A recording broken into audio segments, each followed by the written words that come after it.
자, 스페이스X가 우주 기업이 아닌 AI 인프라 기업으로서 또 다른 소식을 냈습니다. 바로 리플렉션과의 추가 계약인데요.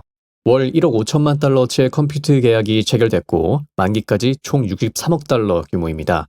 자, 이런 건 처음이 아니죠. 엔트로픽이 먼저였고 구글이 그 다음 이제 리플렉션까지 나온 겁니다.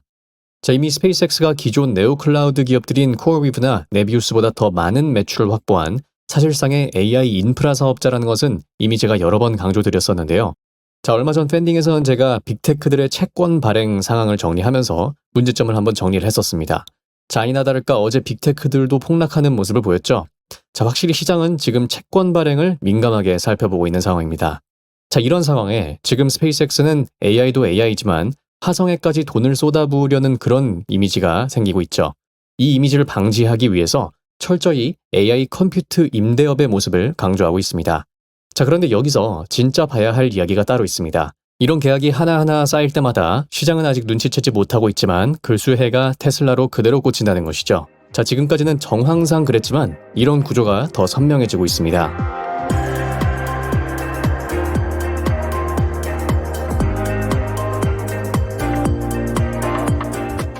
자, 지금까지는 스페이스X가 테슬라 메가팩을 구매한 이력이 있다. 또 AI 인프라 운영을 위해선 테슬라 메가팩을 구매해야 한다라고 내러티브를 얘기했다면 이제는 이게 실제 숫자로 꽂히는 얘기를 해보려고 합니다.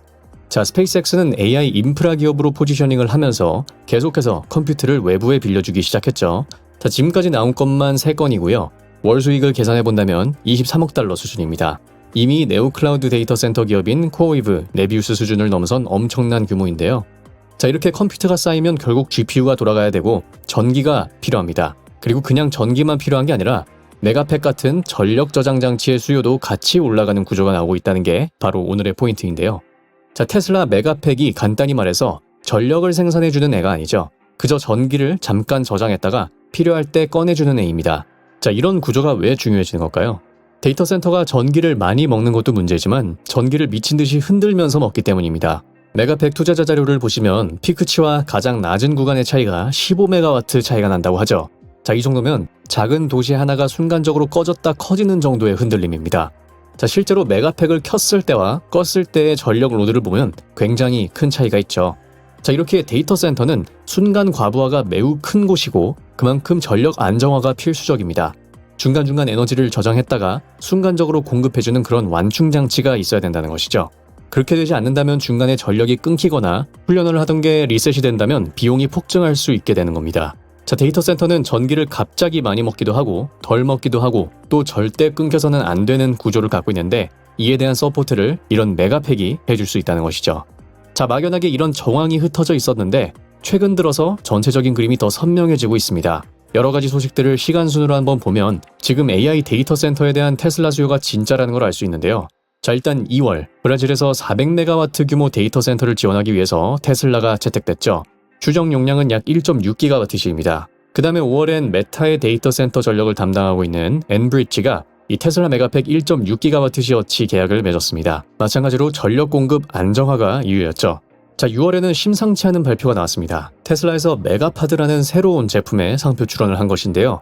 자, 설명을 보시면 AI 연산용 모듈식 데이터 센터 시스템이라고 설명하고 있죠. AI 칩과 네트워킹 하드웨어, 거기에 전력 분대와 냉각 시스템까지 구성되는 하나의 모듈식 데이터 센터를 만들고 있습니다. 자, 상표 출원 문구만 놓고 보면 메가팩이 그냥 전력 저장 장치였다면 메가파드는 지금 더 큰 그림을 그리고 있는 거죠. 컴퓨터 칩의 전력 분배, 또 네트워킹까지 전부 묶은 모듈이라는 겁니다. 정황상 볼 때 메가팩의 저장 장치 기술이 메가파드 안에 속하게 될 가능성이 높아 보입니다. 자, 그리고 결정적인 한 방이 있죠. 3주 전에 올라온 테슬라 채용 공고 2건입니다. 직무에 대놓고 데이터 센터스와 관련된 이 메가팩 매니저와 세일즈를 찾고 있죠. 메가팩 사업부에 있어서 아예 데이터 센터를 타겟팅한 영업 조직을 본격적으로 꾸리기 시작했다는 겁니다. 자, 앞서 본 것처럼 브라질에서부터 메타, 그리고 이번에 또 유럽 25기가와트시 계약까지 나왔는데 데이터 센터에 대한 수요가 나오고 있다는 것이죠. 이처럼 테슬라는 이제 메가팩을 데이터 센터 제품으로 의도적으로 포지셔닝하려는 움직임을 보이고 있습니다.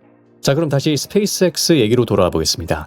스페이스X가 소유한 이 xAI의 콜로서스 데이터 센터, 이건 이미 앞서 보셨듯이 고객들을 확보한 상태이고 지금 또 올라가고 있는 게 기존 매크로하드 옆에 매크로하더 데이터 센터이죠. 자, 이렇게 스페이스X에는 총 3개의 데이터 센터가 있는데 앞서 보셨다시피 고객들은 네비우스나 코어리프처럼 전문적으로 컴퓨터만 임대하는 사업자들에게 주는 것보다 더 큰 금액을 스페이스X에게 주고 있습니다. 자, 왜 그런 걸까요?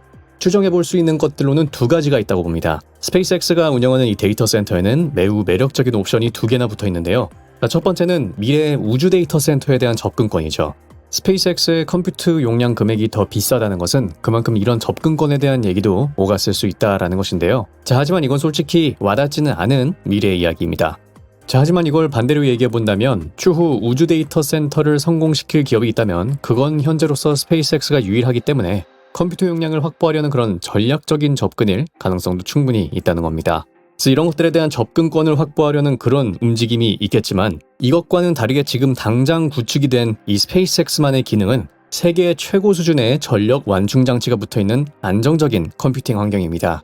자, 그래서 이 2가지 옵션성을 제공해 줄 수 있는 데이터 센터 임대업자는 사실상 스페이스X가 전 세계에서 유일하다는 것이죠. 그렇게 이런 압도적인 가격 결정력을 보여줄 수 있는 겁니다. 지금까지 공개된 것만 보면 데이터 센터 임대 사업자 3곳보다 더 높은 계약 규모를 보여주고 있죠.